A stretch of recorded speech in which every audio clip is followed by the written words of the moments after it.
Sir வணக்கம். வணக்கம். விஜய் கட்சி கொடியை அறிமுகம் செய்து வச்சிருக்கிறார், கட்சி பாடலையும் வெளியிட்டிருக்கிறார். எப்படி பார்க்குறீங்க அரசியல் நகர்வு? ஜனநாயக நாட்டில் யார் வேணாலும் அரசியல் தொடங்கலாம். இதுதான் நம்ம ஆரம்பத்தில் சொல்ல முடியும். விஷால் கூட தொடங்க போகிறதா சொன்னார். கீர்த்தி சுரேஷ் கூட நாளைக்கு என்ன அரசியலுக்கு வேறு ஆசை இருக்குது அப்படின்னாங்க. ரஜினிகாந்த் தொடங்க போகிறேன்ட்டு தொடங்கலை.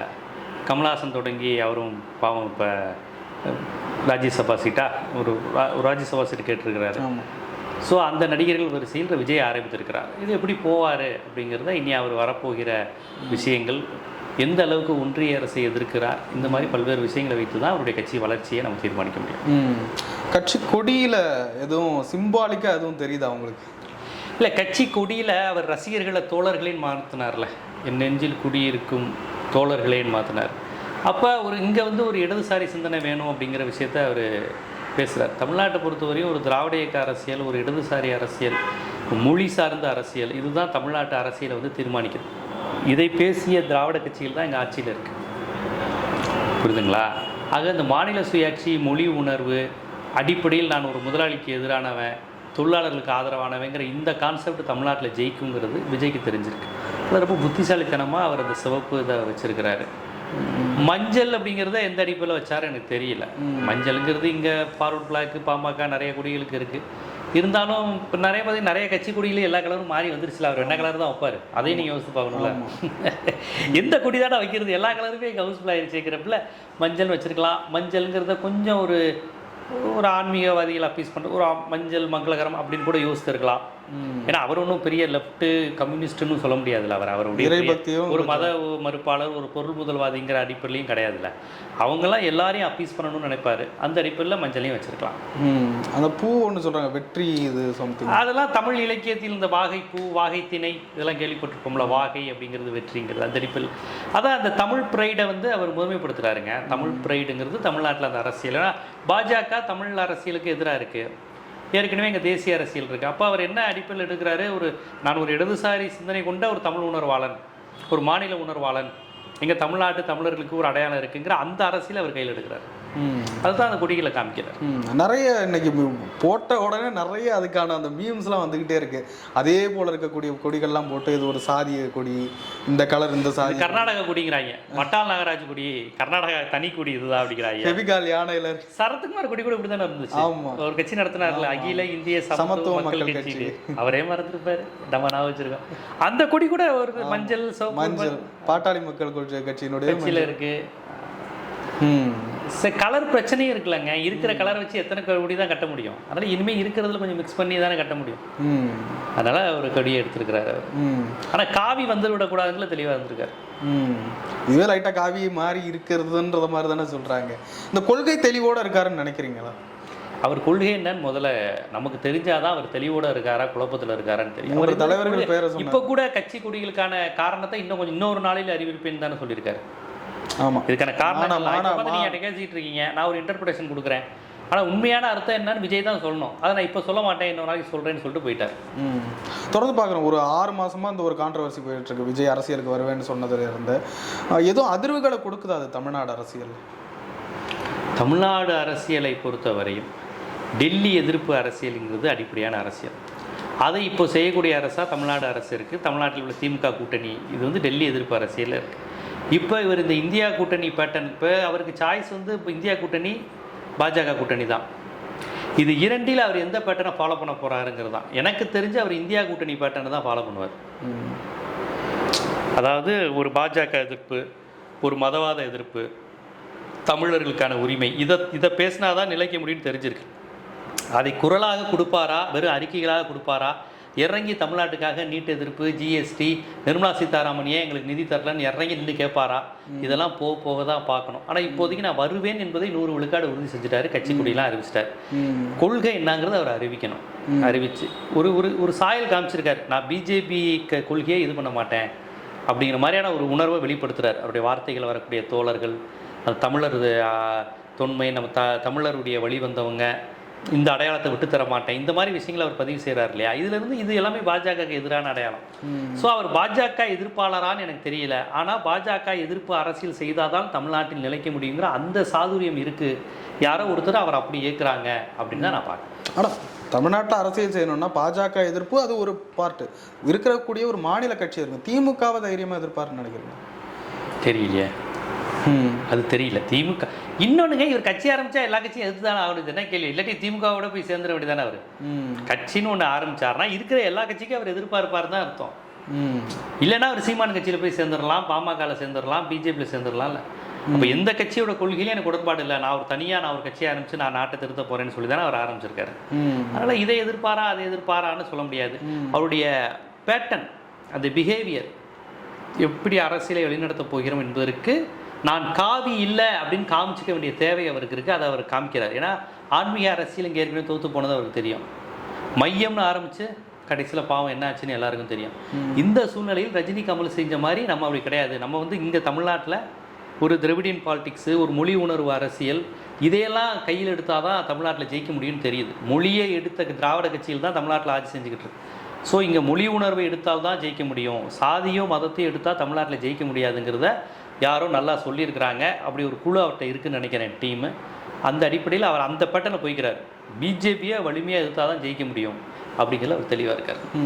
விஜயனுடைய அந்த பாடலை கேட்டிங்களா, கட்சியினுடைய கொடி பாடல்? அதில் வந்து சில முன்னாள் தலைவர்கள், முன்னாள் திராவிட இயக்க தலைவர்கள் லைட்டாக தொட்டு பேசுகிற மாதிரி தெரியுது. அந்த வேர்டை கவனிச்சிங்களா?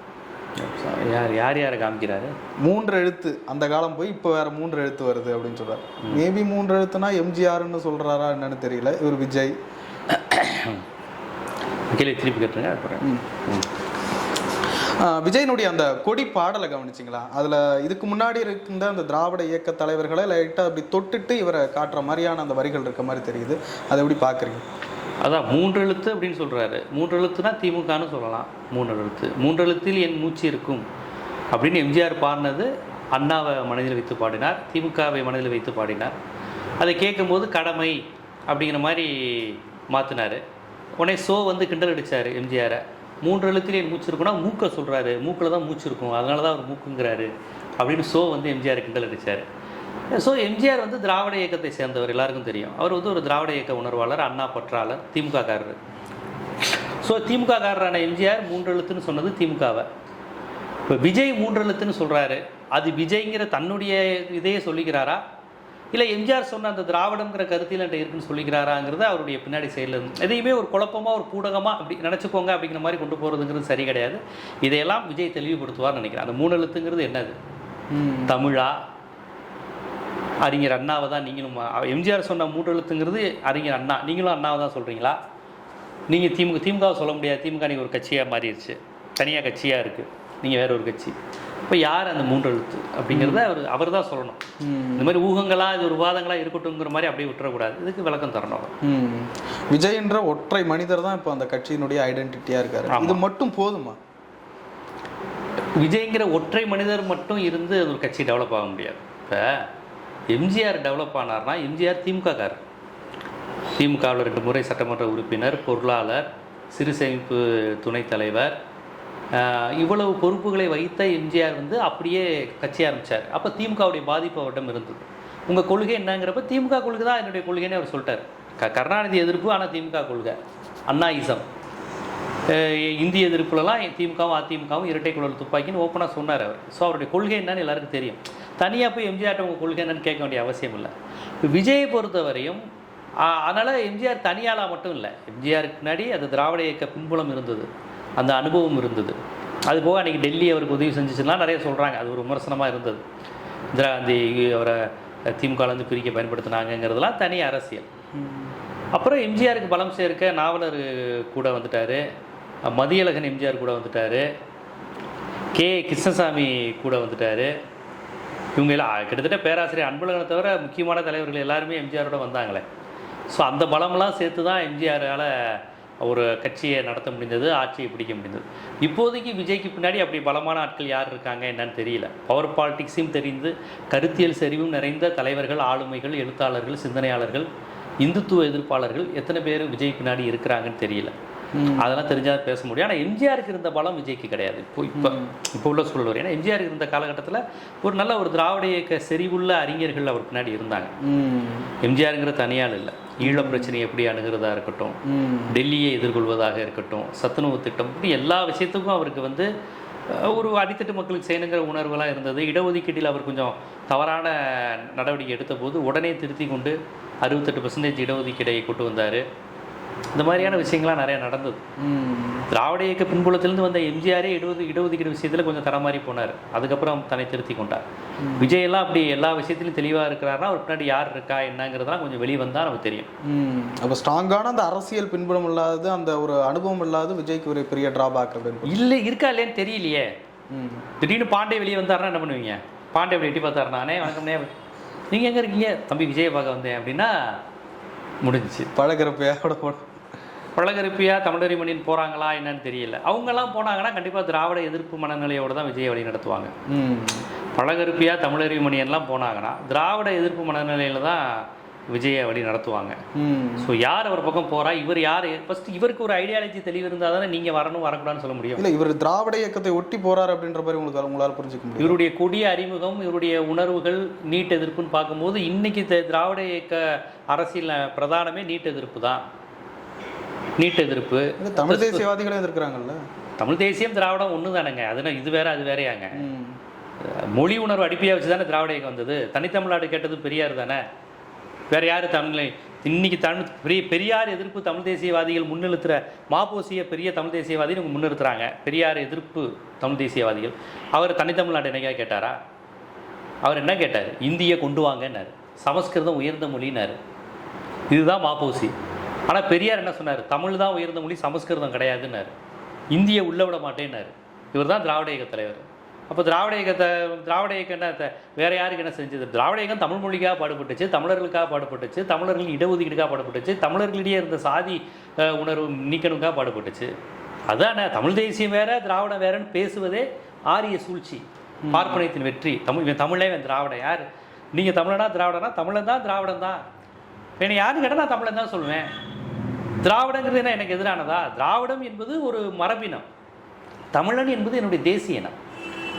என்னுடைய தமிழில் இருந்து தான் தெலுங்கு, துளு, மலையாளம், தெலுங்குலாம் பிரிஞ்சு வந்திருக்கு. என் தமிழ் மொழியோட சமஸ்கிருதம் கலந்து இத்தனை மொழிகள் உருவாயிருச்சு. சமஸ்கிருதம் கலக்காத தூய மொழியாக தமிழ் இருந்தது. புரியுதுங்களா? தமிழ் மொழியோட சமஸ்கிருதமும் வடமொழி கலக்க அந்த மொழிகள் உருவாச்சு. மலையாளம்ங்கிறதே தமிழ் வார்த்தை தான், தெரியுமில்ல? மலையாளம், மலையை ஆள்பவர்கள் மலையாளிகள், இது தமிழ் வார்த்தை தான். மலையாளத்துக்கு இன்னொரு பேர் கொடுந்தமிழ். அதனால் இந்த திராவிடம் வேறு தமிழ் தேசியம் வேறு இந்த அரசியலுக்குள்ளே போகணும். அது அபத்தமான அரசியல். சும்மா பொழுது போகாமல் உட்காந்துக்கிட்டு எங்களுக்கு திராவிடம் தான் எதிரி அப்படின்ட்டு ஆரியத்தை காப்பாற்றுகின்ற ஒரு முயற்சி. அந்த முயற்சியாக பெரியார் காலத்துலேருந்தே நடந்துக்கிட்டு தான் இருக்குது. புரியுதுங்களா? பெரியாரை தமிழுக்கு எதிராக பேசுது. யார் தமிழுக்காக பாடுபட்டாங்களோ அவங்களையெல்லாம் தமிழுக்கு எதிரின்னு சொல்கிறக்கூடிய ஒரு அரசியல். விஜய்க்கு இந்த அரசியல், இந்த நுட்பம், இந்த வேறுபாடெல்லாம் தெரியுமான்லாம் எனக்கு தெரியாது. ஆனால் அவர் இப்போ எடுத்திருக்க அரசியல்ங்கிறது ஒரு மொழி உணர்வு அரசியல். அது திராவிட இயக்க அரசியல் தான். இல்லை இந்த அரசியல் திராவிடத்துக்கு எதிர்ன்னு அவருக்கு யாரும் சொல்லித்தராங்களா? இல்லை அப்படியே தான் அவர் வெளிப்படுத்திருக்காரா? இப்போ எதுவுமே சொல்லாமல் நம்ம பேச முடியாதுல்ல. அப்படி பேசினார்னா கண்டிப்பாக பேசுவோம்.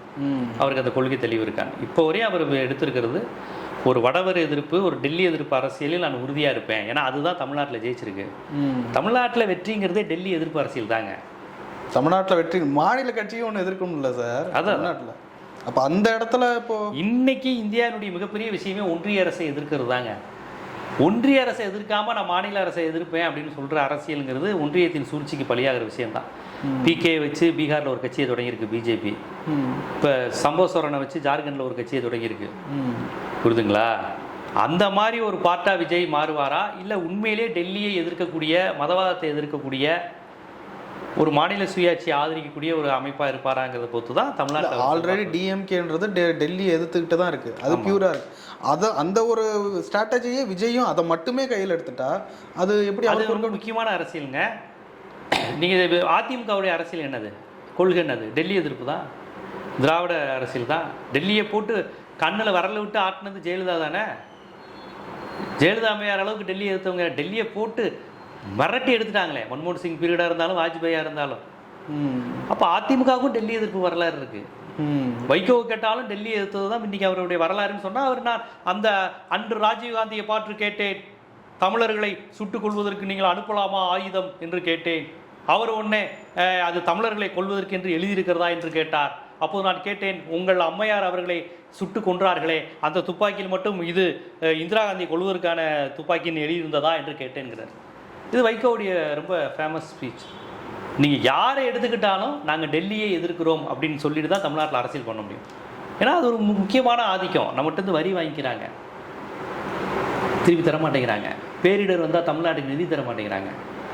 இது ஒரு பெரிய பிரச்சனை. இது திமுக வெர்சஸ் பாஜக நினைக்கிறீங்க, தமிழன் வெர்சஸ் டெல்லி அரசியல். இந்த அரசியல் உறுதியாக இருக்கணும். நம்ம இடஒதுக்கீடு அரசியல், இந்த லேட்டரல் என்ட்ரிங்கிற பேரில் ரிசர்வேஷனே இல்லாமல் ஐஏஎஸ் ஆஃபீஸரை போடுறாங்க. இதையெல்லாம் பகுத்தறிந்து ஆகா தமிழனுக்கு ஆபத்து, இடஒதுக்கீடு ஆபத்து அப்படின்னு உணர்ந்து செயல்படக்கூடிய இடத்தில் விஜய் இருப்பாரா அப்படிங்கிறத போக போக தான் நமக்கு தெரியும். சில பேர் இப்படி சொல்கிறாங்க, ஸ்பாய்லராக இருக்கிறார் விஜய், இது வந்து ஒரு பாஜகவோட ஸ்ட்ராட்டஜி, பாஜகவோட பின்புலம் இதில் இருக்குது. இப்படி ஒரு விமர்சனம் தொடக்கத்திலேருந்தே வருது. அது காரணம் ரஜினிகாந்த் கமல்ஹாசன் போன்றவர்கள் அப்படியாக. ரஜினிகாந்த் கமல்ஹாசன் அரசியல் வரும்போது அப்படி தான் பேசினது, குருமூர்த்தியோட தான் தொடர்பு இருந்தாங்க. திராவிடத்தை அழிக்க கமல்ஹாசன் வந்து விட்டாருன்னு கெஜ்ரிவால் வந்து கமல்ஹாசன் மீட்டிங்கில் மதுரையில் பேசினார். அப்போ அந்த டோனில் விஜய் எல்லாரும் பார்க்குறாங்க. ஆனால் விஜய் எப்படி, ஆனால் விஜய்க்கு வந்து அந்த சூட்சம் தெரிஞ்சிருக்குங்க. நான் பிஜேபி ஆளுங்கிற பேர் வந்துவிடக்கூடாதுங்கிறதுக்காக நிறைய செய்கிறார். அவர் உண்மையிலே பிஜேபி ஆளாங்கிறத இவ்வளவு சீக்கிரத்தில் என்னால் விமர்சனம் பண்ணிட முடியாது. போக போக வைத்து தான் என்னால் அதை முடிவு சொல்ல முடியும். இல்லைனா ஒருத்தர் வந்தாலே பிஜேபி ஆளா அப்படின்னு சொல்கிறாங்கன்ற மாதிரி ஆயிடும். பார்ப்போம். இப்போ வரையும் அவர் பிஜேபியை எதிர்க்கக்கூடிய நபர் மாதிரி தான் தன்னை காமித்துக் கொள்கிறார். ஆனால் இன்னும் இறங்கி அடிக்க வேண்டிய விஷயங்கள்லாம் இருக்குது. ஏன்னா ஒரு ஆளுங்கட்சியோட இந்த மாதிரி இவங்க புதுசாக கட்சி ஆரம்பிக்கிறவங்கலாம் தான் கொள்கை தெளிவாக காமிக்கணும். திமுக வந்து காமராஜருங்கிற ஒரு இமயத்தை எதிர்த்துல நின்றுச்சு. எவ்வளோ அரசியல், இந்தி எதிர்ப்பு, வடவர் எதிர்ப்பு, மும்முனை போராட்டம், இதெல்லாம் திமுக ஆட்சியில் இருந்தப்போ போராடினதில்லை. இந்த மாதிரி விஜய் மாதிரி புது கட்சி ஆரம்பிக்கும் போது போராடினது, அடி வாங்கியது, எமர்ஜென்சிலாம் கூட கவர்மெண்ட் ஆட்சி வந்ததுக்கப்புறம். அதற்கு முன்னாடி அவர்கள் பண்ணிய போராட்டங்கள், பாளையங்கோட்டை சிறை, இந்திய எதிர்ப்பு போராட்டம், டால்மியாவில் தலை வச்சது, டால்மியா பேர் மாற்றுறதுக்காக கள்ளக்குடியில் ட்ரெயினில் தலையை வச்சது, இதெல்லாம் எப்போ? ஒரு கட்சினா இப்படி தான் அடி வாங்கி மிதி வாங்கி. எம்ஜிஆர் படங்களில் உதயசூரியனுங்கிற வார்த்தை வந்து அதை மாற்றிடுவாங்க அன்பேவால. இந்த காக்கைகள் கூட்டத்தை ஒழிப்பேன்னு ஒரு வரி வாலி எழுதுனா, காக்கைன்னு நீங்கள் யாரை சொல்கிறீங்கன்னு சென்சாரில் கட் பண்ணி அந்த வரிகளை தூக்குனாங்க. மேடையில் முழங்கு அண்ணாவை போல்னு எம்ஜிஆர் பாடினா திருவிக்கான்னு மாற்றினாங்க. இவ்வளோ டார்ச்சர் இருந்தது. அதையெல்லாம் மீறி தான் திமுக வந்தது. ஸோ ஒரு ஆளுங்கட்சியாக இருப்பதை விட எதிர்கட்சியாக இருப்பதும், இந்த மாதிரி புது கட்சியில் இருக்கிறப்ப நீங்கள் ஆளுங்கட்சியை விட 1000 மடங்கு இந்த மொழிக்கும் இனத்திற்கும் சமூக நீதிக்கும் நீங்கள் செய்யணும். அதற்கு உங்கள்கிட்ட அடிப்படையில் அந்த கொள்கை இருக்கணும். அதனால தான் நான் திருப்பி கேட்குறேன், என்ன கொள்கை? பிரபலம் கிடச்சிருச்சு உங்களுக்கு. வந்து விசிலடிச்ச கூட்டம்லாம் உங்கள் தமிழ் உணர்வுக்கோ சமூக நீதிக்கோ வரல. இன்றைக்கி விஜய் வந்து நாளைக்கு இடஒதுக்கீடை ரத்து செய்வேன், தகுதி திறமை தான் எனக்கு முக்கியம் அப்படின்னு ஏதாவது ஒரு சொன்னார்னா என்னன்னே புரியாமல் விசிலடிக்கிற கூட்டம் தான் ரசிகர்களாக இருக்கிறான். அப்போ விஜய்கிட்ட தெளிவான கொள்கை இருந்தால் அதுக்கும் விசிலடிப்பான். ஆழ்தோட்ட பூபதினுக்கும் விசிலடி தான் செய்வான். தமிழன் படத்தில் அவர் சட்ட ரீதியாக விழிப்புணர்வு ஏற்படுத்துகிற இதுக்கும் விசிலடிப்பான். ஏன்னா விஜய் ரசிகருங்கிறது அதுதான். பொண்ணுங்களால் சாதிக்க முடியும்னு பிகிலில் விஜய் பேசினாலும் விசிலடிப்பான். ஒரு போலீஸ்கிட்ட போய் நீ போலீஸாக இருந்தாலும் பொம்பளையா இருடி, ஆம்பளைக்கு கட்டுப்படுறி அப்படின்னு ஒரு காட்டுப்பிராட்டித்தனமான வசனத்தை விஜய் பேசி அசீனை நன்ரோட்டில் நிற்க வச்சு அவமானப்படுத்துகிற ஒரு ஆணாதிக்க வசனம் பேசினாலும் கை தட்டுவான். ஏன்னா விஜய் ரசிகருக்கு விசிலடிக்க மட்டும் தான் தெரியும். ஆனால் அவர்களை இவர் தோழர்கள்ங்கிறார். ஸோ இவர் அடுத்து என்ன மாதிரியான அரசியல் முன்னெடுக்க போகிறாருங்கிற வச்சு தான் நம்ம அதெல்லாம் முடிவெடுக்க முடியும். தொடர்ந்து பல ஆண்டுகளாக இந்த இருதுருவ அரசியல்லே தான் தமிழ்நாடு அரசியல் நகர்ந்துகிட்டு இருக்கு. ஸோ இப்போ ஒரு மாற்றம் வருது அப்படின்னா விஜய் ஒரு ஃபேக்டராக இருப்பாருன்னா அந்த மாற்றத்துக்கு தமிழ்நாடு அரசியல் களம் தயாராக இருக்கா? மாற்றம் வருதுன்னு உங்களுக்கு யார் சொன்னா? மேபி விஜய் இறங்குறாரு அப்படின்னா அதான் திராவிட கட்சியில் இப்போ இயர்லியராக நம்ம சொல்கிறோங்க. திமுகவை அழிக்க வேண்டும்ங்கிற திட்டம் மூப்பனார் சொன்னார். மாறி மாறி பத்மநாபன் தலை மாதிரி, இந்த சூர தலையை மாதிரி மாறி திமுக தான் நாட்டை ஆளணுமா, வேற நாதியே இல்லையா அப்படின்னு கேட்டார் மூப்பனார். இப்போ அதிமுக பலவீனப்பட்டிருக்கு. அது இல்லை, அப்போ அவர் பேசினப்போ அதிமுக பலவீனப்பட்டிருந்தது. 89 மூப்பனார் முதலமைச்சராக கேண்டிடேட்டாக ராஜீவ்காந்தி நிப்பாட்டினார். 17 முறை வந்துட்டு போனார் ராஜீவ்காந்தி, எப்படியாவது மூப்பனார் முதலமைச்சர் ஆக்கிடலான்னு. ஆனால் திருப்பி திமுக தான் ஜெயிச்சிச்சு. திருப்பியும் அதிமுக ஜெயலலிதா நீங்கள் சொன்ன மாதிரி பலவீனப்பட்டல, கட்சியே சதைஞ்சு போச்சு. ரெட்டலை சின்னம் இல்லை, இப்போயா சின்னம் இருக்கேன், ரெட்டலை சின்னம் கூட இல்லை. சேவலை சின்னத்தில் ஜெயலலிதா வந்து கட்சியை கைப்பற்றினாங்க. அதுக்கப்புறம் வந்து இனிமே திமுக நம்ப முடியாதுன்னு பாமகன்னு ஒரு கட்சி உருவாச்சு. நாங்கள் தான் மாற்று அப்படின்னாங்க. மதிமுக, இந்த 2 திராவிட கட்சிகளுக்கு மாற்று உண்மையான திராவிட கட்சி நான் தான். மதிமுக 96 முயற்சி பண்ணாங்க, அதுவும் ஜெயிக்கல. 2005 தேமுதிகன்னு ஒரு கட்சி, அப்போ கூட பாருங்கள் திராவிடத்தை சேர்த்து தான் ஆரம்பித்தார். முற்போக்கு திராவிடம் அப்படின்னார் விஜயகாந்த். அவர் நான் தான் மாற்று, 2 திராவிட கட்சிக்கு என்னை ஆதரிங்கன்னாரு.